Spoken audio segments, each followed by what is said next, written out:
It's good to have you with us here on RT today. I'm Rory Souchet. Latin America has put on a joint show of outrage over what they call political terrorism by Washington. Leaders met after a number of EU countries refused the president of Bolivia's jet access to their airspace. It was forced to land in Austria and searched amid rumors that the US whistleblower Edward Snowden may well have been on board. Latin American leaders echoed President Evo Morales' anger while meeting in Bolivia. Here's what some of them had to say. The Argentinian president suggested it's odd that Morales' plane was diverted by those who usually talk about upholding human rights, while the president of Venezuela declared it is a violation against the entire continent.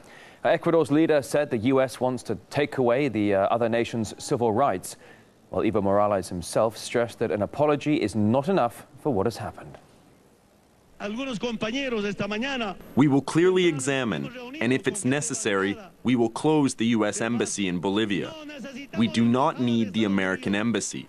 We don't need their cooperation or diplomatic relations with them, while they conspire against us from within our country and from the outside. My hand won't shake to close the U.S. Embassy. We've got dignity, we've got sovereignty. Without the U.S., we're better politically and democratically. Without the IMF and World Bank, we're better economically, so we do not need them. Policy and development specialist Paolo Raffoni, he says that Latin American countries are revolting against what they see as the dominance of one global power.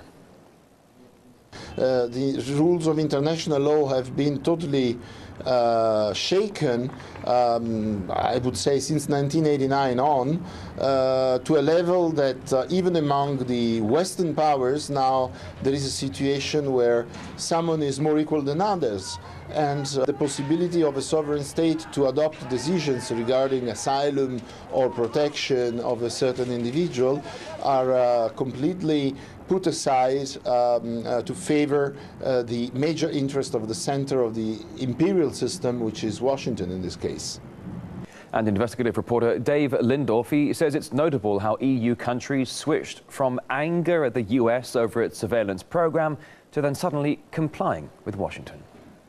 It's quite astonishing to me to see how the leaders in Europe, in Germany, in France, and several other countries spoke out angrily at finding out that they were being spied on, that their embassies were being spied on in Washington, that the EU offices themselves in Europe were being spied on. And then all of a sudden, they all flat out said, first of all, they would not grant asylum to Snowden, who allowed them to know all that. And then they caved in on this flight that they thought was carrying Snowden. I think what was happening was the U.S. probably told them about a plane that had Snowden on it and didn't bother to tell them that it was a presidential flight. It was an atrocious violation of diplomatic immunity to go after a presidential airplane.